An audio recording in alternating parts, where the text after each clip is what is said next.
जीव को जीव ही तो है वो। जीव को फिर ऊपर तक जाने में टाइम लगेगा। तो स्थूल तक क्यों नहीं गया? अभी भी स्थूल पे ही खड़ा है वो। लगभग आधा जीवन जी गया, फिर भी स्थूल के ही सिस्टम में खड़ा है। यानी वो केवल देव के जी रहा है, और देव के जी रहा है तो पशुवत्व होगा। देव के जी रहा है तो पशुवत्व होगा। क्यों पशुवत्व होगा?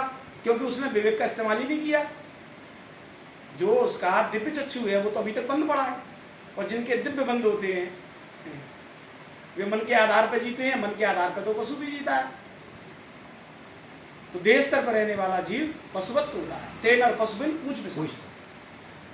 गोस्वामी तुलसीदास जी भी कह रहे हैं, अस प्रभु छाणी भजई जे आना, होते नर पशुबिन पूछ दिसाना। ऐसे दयालु रघुनाथ जी को जो छोड़ के और अन्य की शरण लेता है वो पशु के समान है।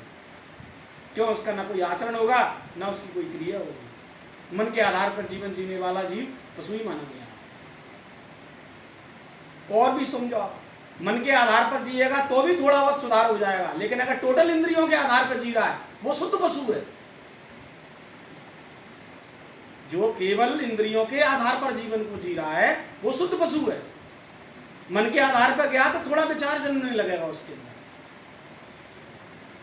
तो ये अलग अलग स्टेज हैं। यानी जीव की नरकी नारायण तक की यात्रा। और ये कैसी होगी?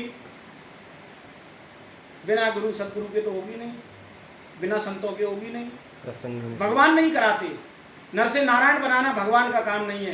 भगवान का काम है 84 से निकाल के नर बनाना। सही। अब नर से नारायण बनाना ये संतों का काम है। सोचिए, नर से आपको नारायण बनाते हैं संत। भगवान नारायण नहीं बनाता आपको। भगवान आपको कभी नारायण नहीं बनाता।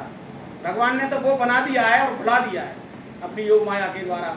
अब भगवान की दुस्तर योग माया को चीर के जो भगवान तक पहुंचता है, तो इतनी कला, इतना गुर, इतनी विद्या ये सामान्य प्राणी के पास तो होती नहीं है। ये विद्या, ये गुर स्वयं भगवान ही गुरुत्व के रूप में जगत में विचरण कर रहे हैं।